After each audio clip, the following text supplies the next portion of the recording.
even as a young kid, I just looked around and I was like, well, that guy did it. And this guy did it. And that guy did it. And I didn't know anyone in my personal life. These were just stories and movies and things like that. And yeah, there's some Hollywood to it. And I think that's what my parents were trying to protect me from. But I couldn't help but look around, especially as I got older and read more books and literature and magazines and things like that. And I was like, this guy grew up poor. He didn't go to college. He's successful. So I just tried to learn from the people that had done it before me. It's really that simple. The following is brought to you by Thryv, the end-to-end client experience platform that helps you get the job, manage the job, and get credit.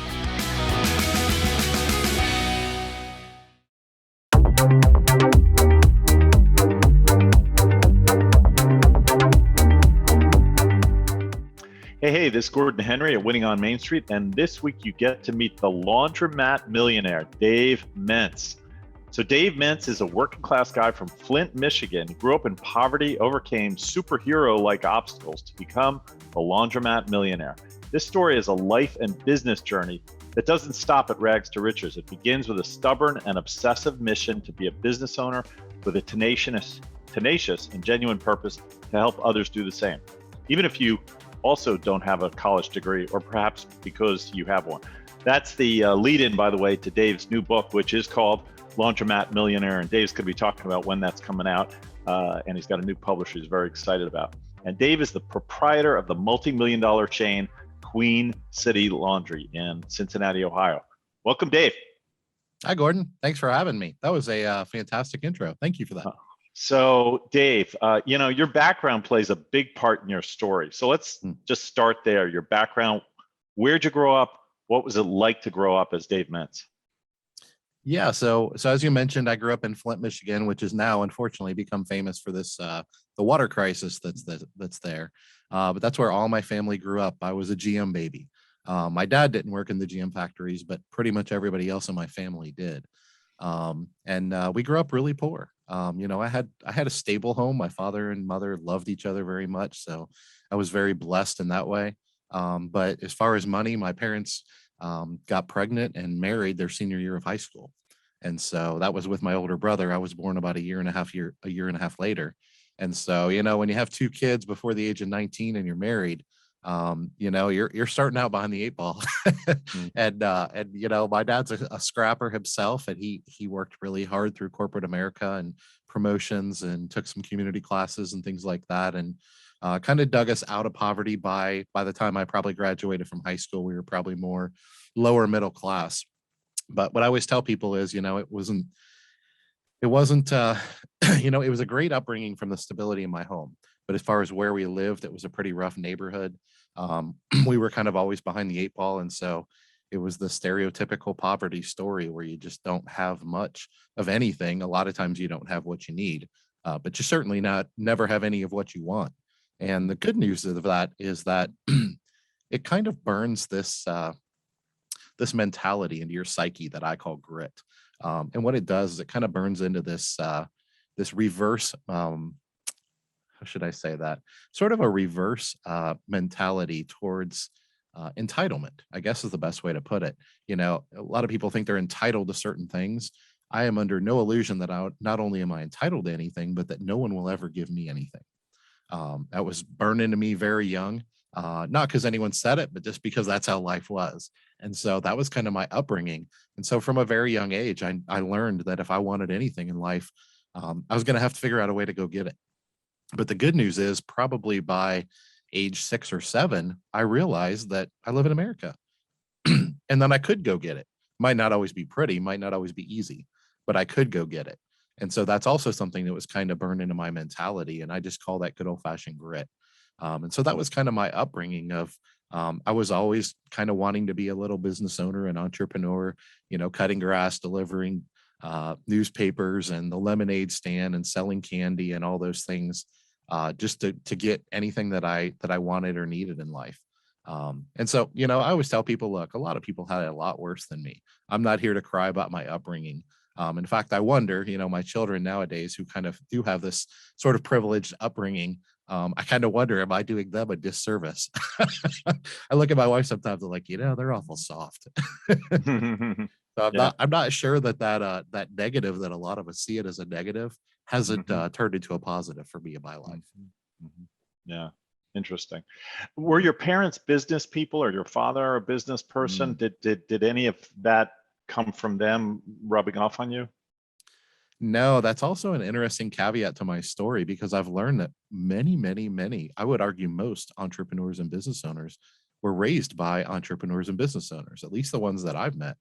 And my family was the complete opposite. I mean, they encouraged me, they loved me, but they told me that was crazy and that I had my head in the clouds and I needed to just get good grades, go to college, get a degree, become an accountant, and work for 40 years, and that was the only way to life.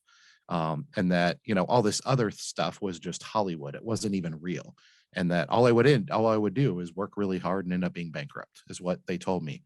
And so they couldn't have discouraged it anymore. But the reality is that it's just something that was born burning inside of me to be a business owner. I just never really wanted to be an employee of someone else's. I kind of felt I was for a while, and I kind of felt like a caged lion. And I didn't, some people crave and need that structure, and that's awesome. But I'm the opposite. I need that freedom, but I also, with that freedom comes, a lot of responsibility. But I always crave that responsibility of, what, I'm responsible for going out and killing it and bringing it home. Um, and that's something that always just motivated me. When I was an employee in corporate America, I really wasn't that great of an employee because I really wasn't motivated. I just felt all these constraints on me. When I became a business owner, I found this completely different level of ambition, because I knew no one was going to give me anything, and so I better go get it. And so I don't know if that makes sense, but yeah, that's just the way I was raised. My parents didn't intentionally um, squash my dreams, but they sure did try. The one thing I always say is we all have our different gifts and talents in this world, and one of mine is insane stubbornness. And so if I decide I'm going to do something, there isn't really anyone in the world that's going to tell me that I can't or won't. And if somebody tries to tell me that I can't or won't, that just motivates me even more.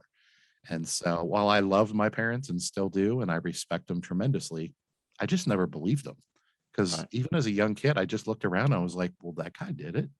And this guy did it. And that guy did it. And I didn't know anyone in my personal life. These were just stories and movies and things like that. And yeah, there's some Hollywood to it. And I think that's what my parents were trying to protect me from. But I couldn't help but look around, especially as I got older and read more books and literature and magazines and things like that. And I was like, this guy grew up poor. He didn't go to college. He's successful. Um, and so I just tried to learn from the people that had done it before me. It's really that simple.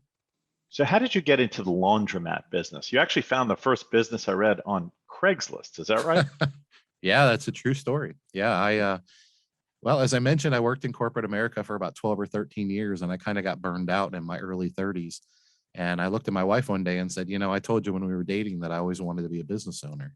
She was like, yeah, you did. And I said, well, this isn't working for me. I don't want to do this corporate America thing for another 30 years.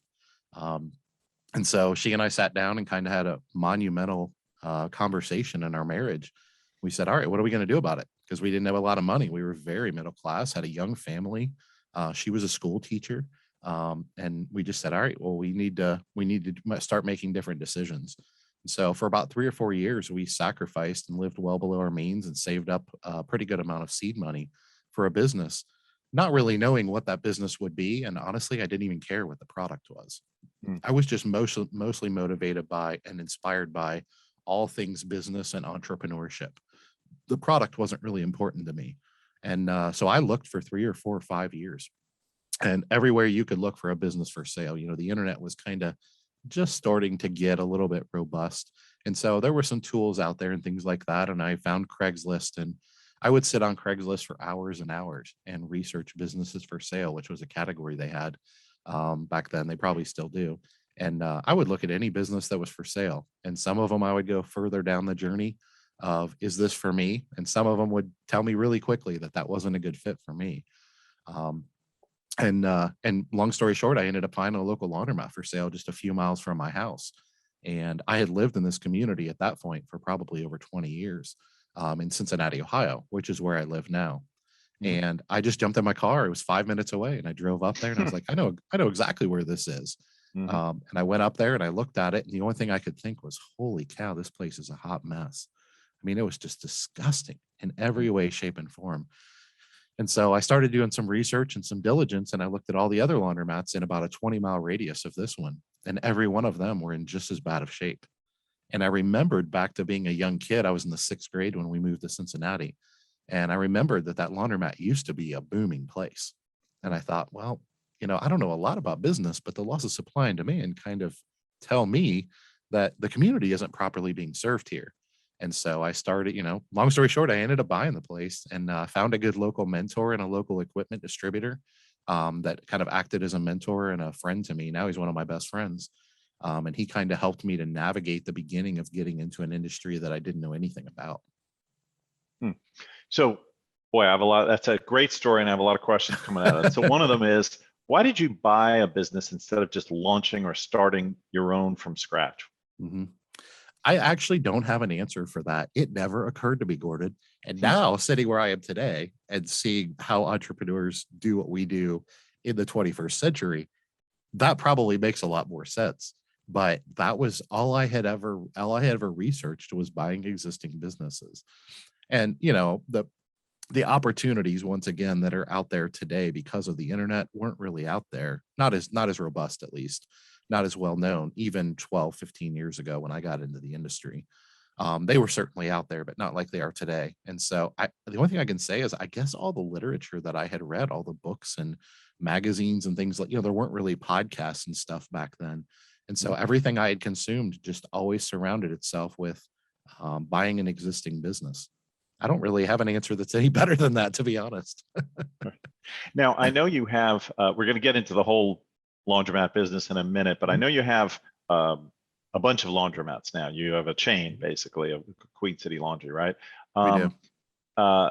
Did you buy the other ones, or were those organic launches? Every one of those were also rundown laundromats in really bad shape. And I've probably had the opportunity to buy 20 or 30 laundromats, and I own 5.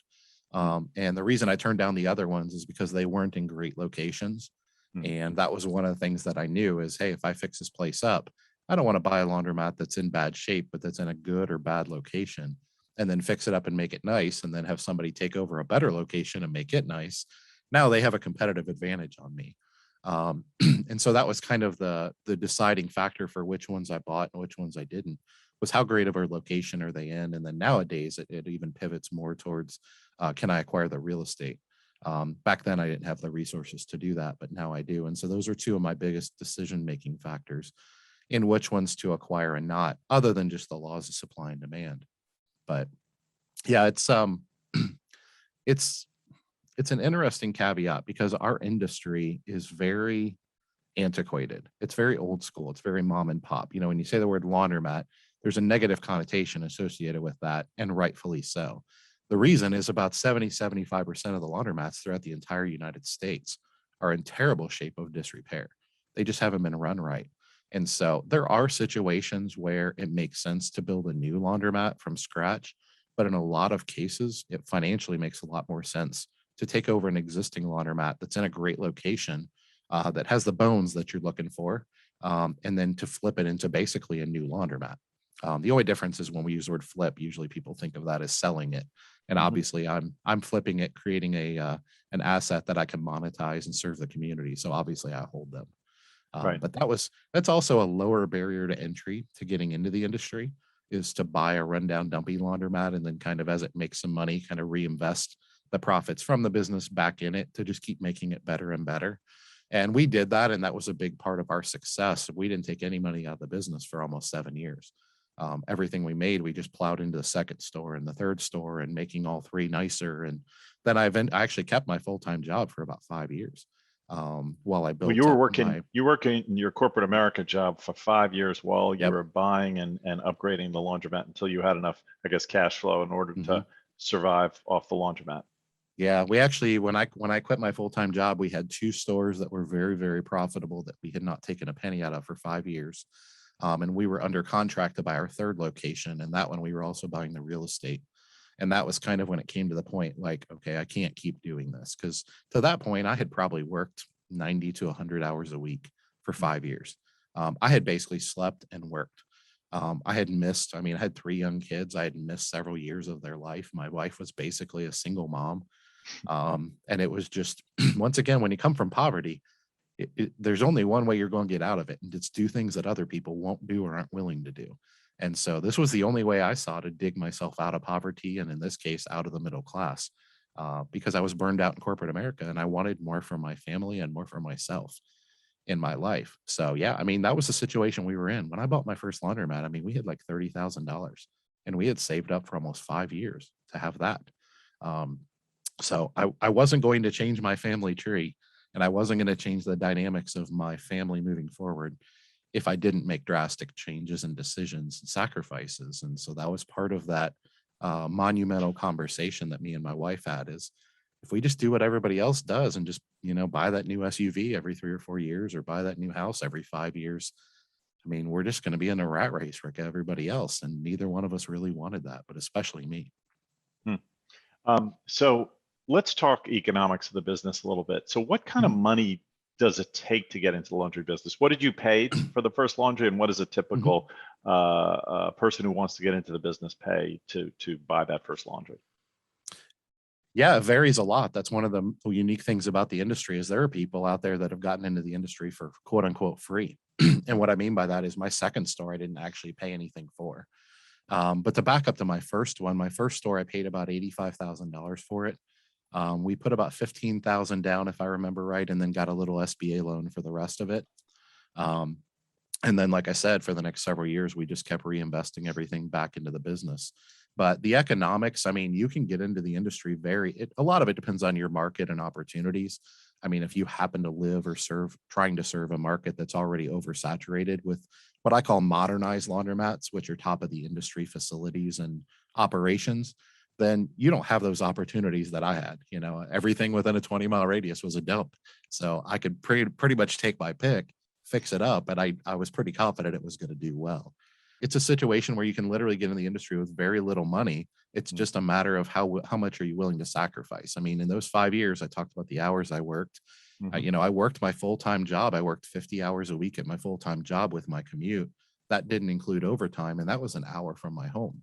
And so all these little emergencies and hiccups and things that happen in this business, I was an hour away, and I was a telephone lineman. So a lot of times I would get calls and I was literally hanging off a telephone pole, fixing the phone lines and things like that. It's not like I could just pack up my whole crew and head home. And so there was a lot of interesting dynamics there. But there are people that get into the industry that are incredibly wealthy. They build amazing portfolios very quickly because they find the right locations. They can hire a coach and a mentor. They can accelerate these things, and they have the cash. But the reality is it's a very capital intensive business. So you can either have the cash, have a great mentor and coach, get into the industry very smoothly and serve a lot of people and make a lot of money. Or you can, the other angle to the industry is buying those rundown, dumpy opportunities and fixing them up. If you have the cash to do that, you can a lot of times turn them around really quickly. If you don't have a lot of cash, then it usually requires a lot of sacrifice and sweat equity. And every situation is unique and different. But it's one of the great things about the laundromat industry is there's so many opportunities out there, and there's so many unique ways to enter the industry that if you just have the good old fashioned grit and work ethic and you're willing to grind, I mean, you can pretty much do what I did. You just have to find the right location. And I don't claim that they're in everyone's backyard, but they're definitely very common. So, Dave, just to get a little deeper into the business, what are the revenues of a successful laundromat? Again, I assume, high to low, but what can someone expect who's spending $30,000, $40,000, $50,000 to get into the business once they fix it up and make it successful? What are the revenues of a laundromat that someone might expect? Yeah, so I mean, pretty common net operating income for a laundromat, and in just an average, obviously every situation is unique. But the average revenues, net operating income is usually anywhere from 30 to 40%, cash on cash. So it can be a very lucrative business. But one of the things that's really amazing about the business is it's also a vital community resource. I always tell people, if you're going to be in a business, do you want to be in a business that people want or a business that people need? You want to be in a business people need. You want to be solving a problem that's needed, not wanted. And at least that's my opinion. And so the beauty of the business is obviously if you run a terrible business and you don't reinvest in your business, there's probably going to come a point where you're not making any money on it. But if you run the business as what I call top of the industry, which is roughly in our industry about the top 15% of our industry, that's the investment or the return on investment that they can usually accept or expect in most cases. And obviously there's, averages and things run the gamut and things like that, but it can be a pretty lucrative business. To give you a quick example, that first store I bought for 85, I put 15 down, borrowed 70. And if I wanted to take money back out that first year I owned it, I probably made, even after debt servicing and everything, we probably made $12,000 to $15,000, and that's after servicing our debt. So if you factor that into the net operating income, I probably got my 30 back in 15 months, 16 months, if I was just trying to get my money back out of it. Now that wouldn't have been a scalable business long term because it had a lot of warts. Yeah. So I wanted to ask you about the scale aspect to it. Is you said you own 5. Is it a scale business in the sense that you do better with each laundry the more you have? Yeah, it most certainly is. And I think there's some caveats there too. If you have a store 4 hours away from another one, there's not really many economies of scale and things like that. But in my case, all 5 of my stores, I just bought a new one. All 5 of my stores are probably within 15 to 20 miles of each other, all on the east side of Cincinnati. And so I kind of have that side of Cincinnati kind of locked down at this point.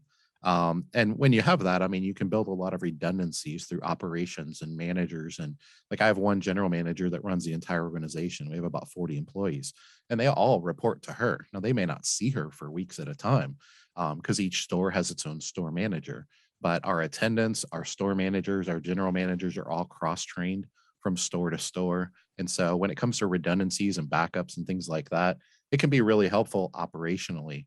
Because this is a retail business, you can't always just build technology into everything.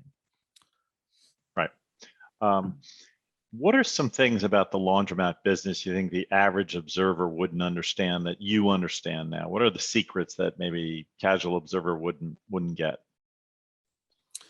Well, I like to tell people that there's 7 reasons that, I like to tell people that I believe the laundromat business is the best small business in America. And I really break that down into 7 quick reasons. So I can just go over those for you if you want real quickly. Sure. The first one, a couple of them I've already mentioned, by the way. One of them is just the money, which we talked about.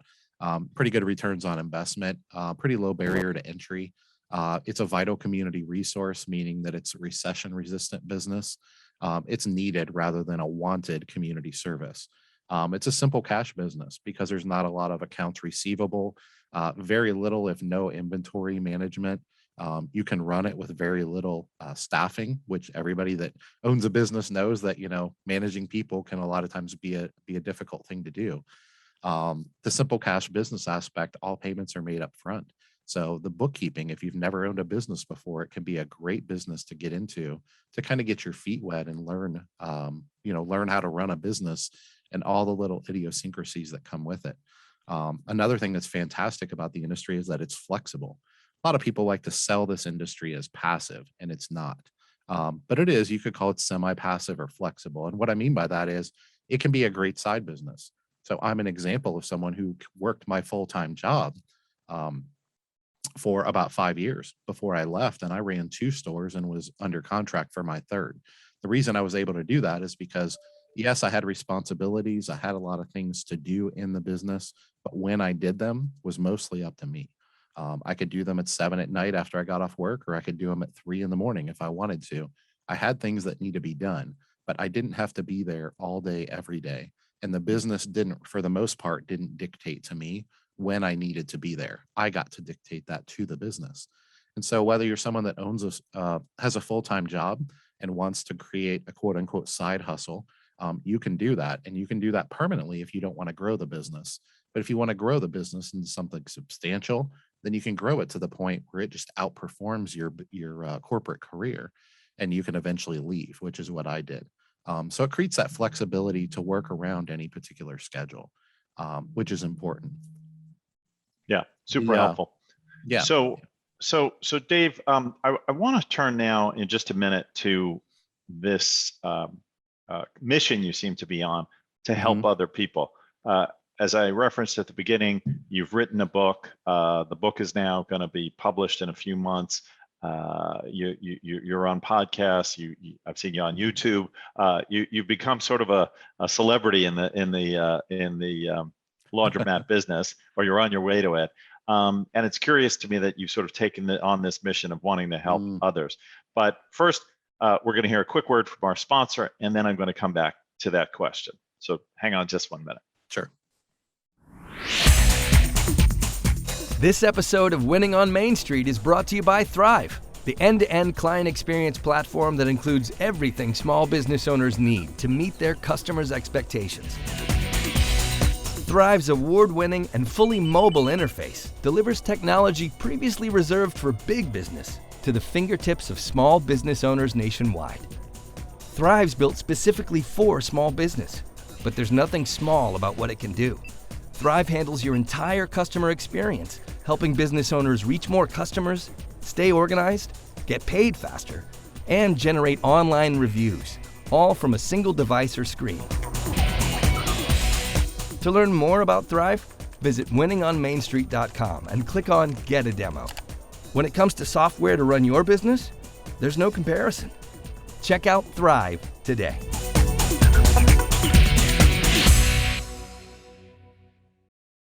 So we're back with Dave Mentz. Fascinating story about the Laundromat Millionaire and how he got started from a life of poverty and became a overnight success, 20 years in the making in the laundromat business.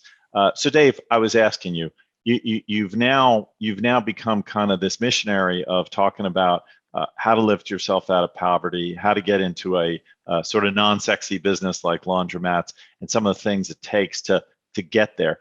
Why are you so interested in helping others? Why not just help yourself?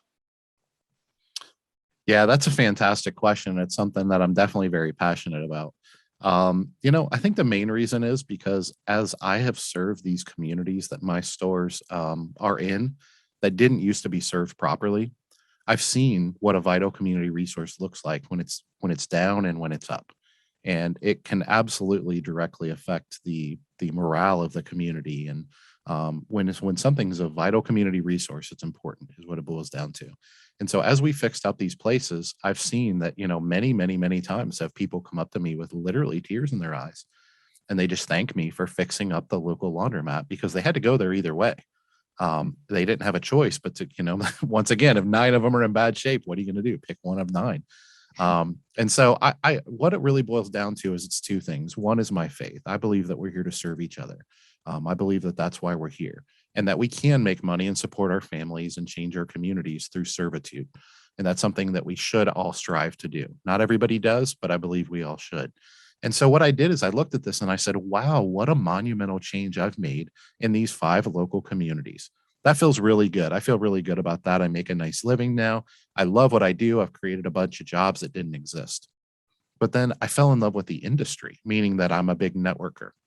And I got to know people all throughout the industry, all throughout the country, and even other countries. And what I learned is that because our industry isn't that big, there's really a lack of information. There's a lack of knowledge. There's a lack of resources. And I said, okay, well, I looked back and I said, well, how did I learn these things? Well, it took a long time, but I learned it through talking to people that had been there before me.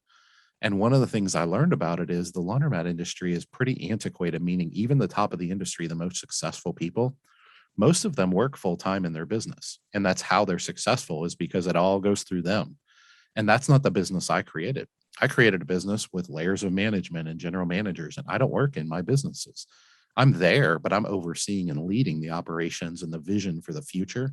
I'm not working day to day in the operations of the business. And so what that does is frees me up to have the time to do things like this with you, and to write a book and to produce a podcast and things like that. And the motivation behind that is pretty simple. I want to, what I call, elevate our industry.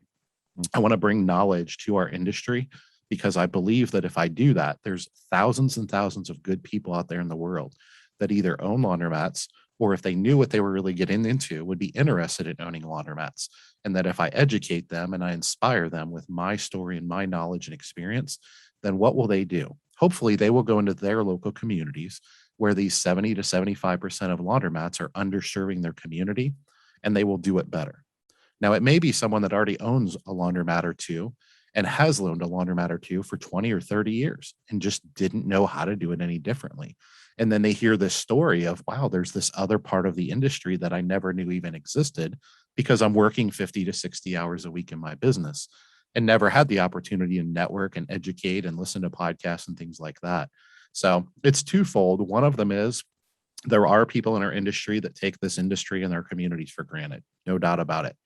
They want a passive business. They don't care about servitude. They just want to use the community to make money.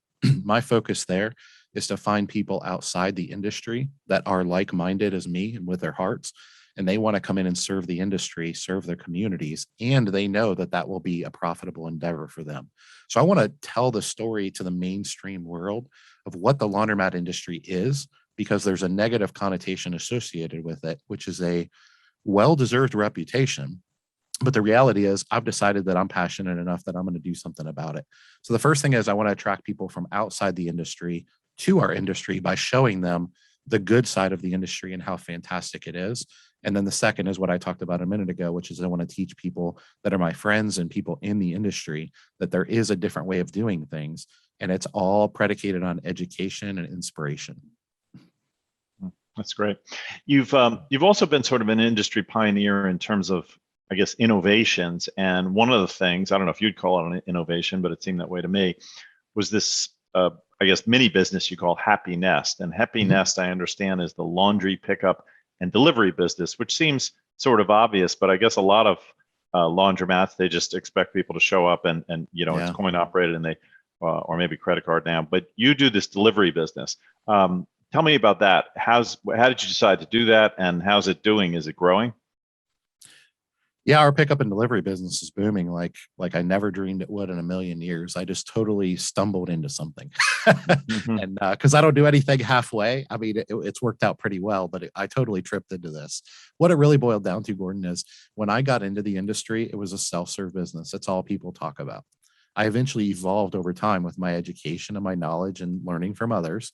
And I learned the other side of the industry, which is more of a full service business, which is stereotypically been what they call a drop-off laundry service, which means you have attendants in the store and even managers. People bring in their laundry, and instead of doing it themselves, they bring it to your staff and you professionally wash, dry, fold, and package the laundry for them, and they bring it back. That service has been around for years, but it's also always been considered kind of an ancillary income. It's never really been anything substantial until recently. And a big part of that pivot has been society's mentality towards our time, this service industry that we all see exploding in every way, shape, and form. And so it wasn't just me. I was one of a handful of people in the industry that was just always looking. I have a philosophy in life and in business: just be better tomorrow than I was yesterday. I'm not competing with anybody else. That's all I'm trying to do, is be better.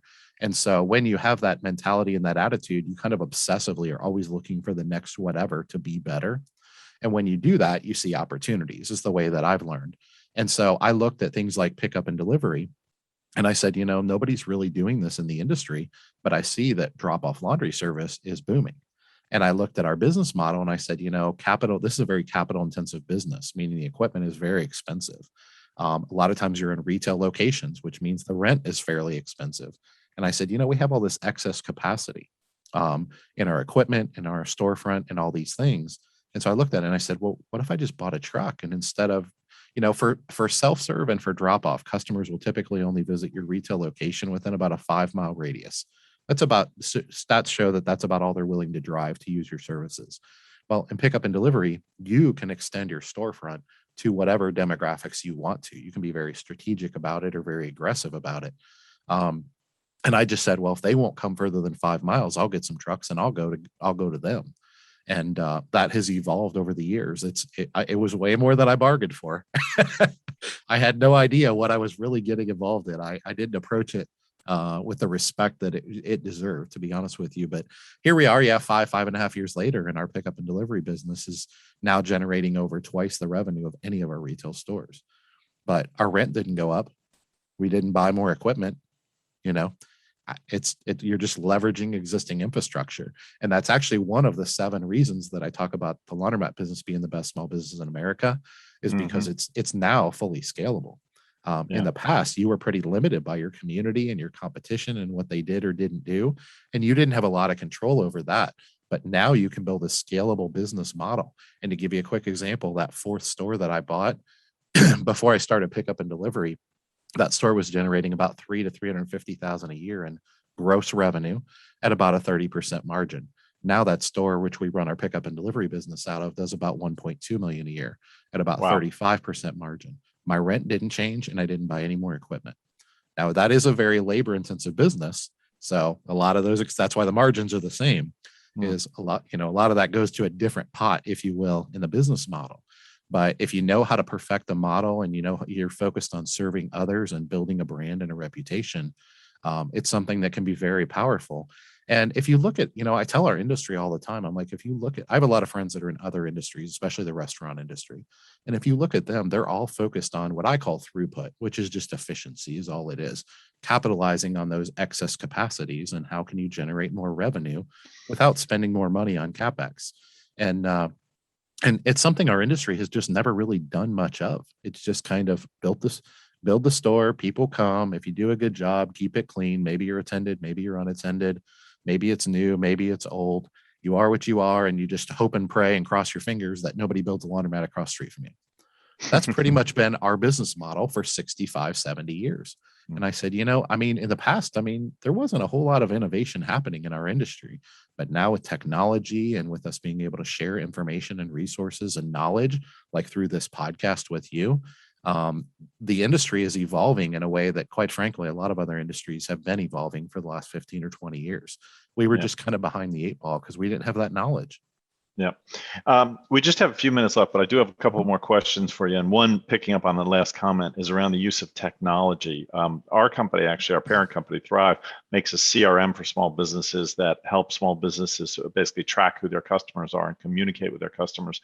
Do you use technology in the business other than technology to operate the machines, but technology in terms of customers or marketing or anything like that? What is it? Yeah, we definitely do. There's 7 or 8 different technology companies in the industry. Some of them are laundromat owners that saw a need and are kind of self-taught, if you will, and they've done a really good job for who they are and their background and their education. Now we have a few bigger, what you'd call true tech companies that are coming into the industry, recognizing that there is an opportunity here, of course, to serve the community. And that's part of this opportunity that us laundromat owners have, is having these tools and resources and things like that that can help us track data instead of counting coins. I mean, how crazy is that in 2021 that anyone would even consider that? But there are people that still do that. So yeah, it's not exactly technology that's revolutionary as far as the business world outside of the laundromat industry, but in the laundromat industry, it's absolutely revolutionizing the industry. And it's really just a matter of a couple of tech companies seeing the opportunity and saying, wow, this is amazing. We need to go capitalize on this. And once again, serve others, which is laundromat owners, help them serve their communities better. So whether it's logistical tools or, like you mentioned, CRMs and being able to run promotions and easily communicate with our customers, send them text notifications the night before to remind them that we're going to be there in the morning to pick up their laundry. All of these tools and resources have kind of just run into our industry in the last 5 years, really. And just like anything in life, some of them are doing it better than others. Some of them are laundromat owners, and so they're more focused on the laundromat and less on this tech because that's not really their expertise. But there's definitely some what most people would call bigger companies coming into the industry that see the opportunity to serve us laundromat owners, and that's really just an educational process too. Is just, once again, me telling my story and saying, this is what I did, and there's really no reason you can't do it either. And these are the tools that I needed, and they're already out there. And do you, for marketing purposes, do you rely mainly on your storefront? Like that's your sign, basically, that people are going to see it when they drive by and know you're there and use those services? Or do you actually market the business? Do you advertise? I know you're on Facebook. Like, what do you do to sort of get the word out about what you're doing? Yeah, once again, the top of the industry absolutely typically budgets 3 to 4, sometimes 5% of their gross revenue for marketing. And if that isn't coming back to you in a return on investment, then you're doing something wrong. But absolutely, there's a good 70 to 75, maybe 80% of the industry that has this mentality that's been shared for 65, 70 years which is, word of mouth is the best advertising. Well, it is. That's great. I mean, word of mouth is great advertising, and your reputation and your brand should mean something. But I always tell people, I'm like, it's not an either or proposition here. Like, we can do both. You can have a good brand, a good reputation. Word of mouth can be powerful, and you can spend 3 to 5% of your gross revenue and just take your business to another level. And I know, it's, as a business owner who's very successful, I know it sounds insane for me to even say these things. Like, they're so elementary in some ways, but that's just not what our industry was. Now, we are much better today than we were 12, 13 years ago when I got into the industry. And it's not just me. There's a handful of us that are really trying to kind of shout from the mountaintops, hey guys, we can do things a lot better, and we should. But yeah, to give you an example, I mean, that's what I do is we spend about 4.5 to 5% of our gross revenues on digital marketing and advertising. And we've tried billboard campaigns and things like that, which weren't as effective. So we're pretty much all digital at this point. Digital. Yep. Mhm. Yep. Makes sense. Well, this has been great. We're just about out of time, but I do have one last question. What's Sure. next for Dave Menz? I know you got the book coming out. That's coming out, I think you said, early next year? Yes. Yeah. It's going to be coming out probably January, February of 2022. 2022, Laundromat Millionaire. Very exciting. Yeah. What's next for Dave Menz? Are you going to be opening up new stores? Are you moving out of Cincinnati into adjoining markets? What do you expect the next couple of years to look like for you? As far as the next couple of years, I'm focused pretty passionately on, my current retail operations and logistics business is a well-oiled machine. And so, like I said, we're in the middle of building a new store right now, which is a pretty big project, by far our biggest. We're going to see that through and get that to profitability and things like that. But that's something I can do. I have a pretty awesome team. So I can do that without a lot of effort from me at this point. So I plan on spending most, and if not all, of my time in, growing the Laundromat Millionaire brand through my book and my podcast and my YouTube channel and my coaching services. And I've already had opportunities where people are reaching out to me and asking me to speak at different events and things like that. And ironically, Gordon, a lot of them aren't in the laundromat industry, which I find really exciting. Am I comfortable with it? Probably not super comfortable, but I'm all about pushing the envelope and being better tomorrow than I was yesterday. And so I just want to keep telling I want to share this message with the world. And I know that people in the industry are hearing it, but I want the mainstream to hear it outside of our industry. And the last thing I'll say on that is there's a lot of people in the industry that know all the things that I'm talking about how great this industry is, and they don't want anyone to know. Right. Like, it's like this little circle, and they don't want anybody, they want everybody in the world to continue to think that this is just a little dumpy laundromat and you can't make any money. And they want to play that up to the T, because they don't want anyone that actually know business really well and are very successful to come into this industry. And so, to be honest with you, I'm taking a lot of arrows. I mean, I'm taking a lot of heat in our industry from people that are what I call scarcity mindset. They don't have that abundance mindset. They're all about keeping everything secret and enclosed, where I have an abundance mindset. And I just believe that we share, I got to where I am because people shared and with me, and they inspired me and they drove me forward in my purposes. And I want to be that person for what I call the 10-year-old Dave Menz. I want to be that person now, whether it's through public speaking or technology or podcasts and things like this. And so, honestly, the short answer is I just want to do a lot more of what I'm already doing, and I want to get better at it, because I'm really not that great at it. It's just something I'm kind of raw and very passionate about, but I want to get much more polished in delivering the message in the right way. So that's what I see myself doing in the next few years. Yeah, that's awesome. Well, Dave, thank you so much for stopping by today. We really appreciate everything you've shared, the message you've been conveying to people. And I do think it's really interesting for all small business owners, not just those in the laundromat business, and future entrepreneurs to kind of hear the message you're giving. So thanks so much for everything you've shared today. Yeah, thank you so much for having me. I appreciate it. And if you enjoyed this podcast, please subscribe and tell a friend or a colleague to subscribe and leave us a 5-star review. We'd really appreciate it. Until next time, make it a great week.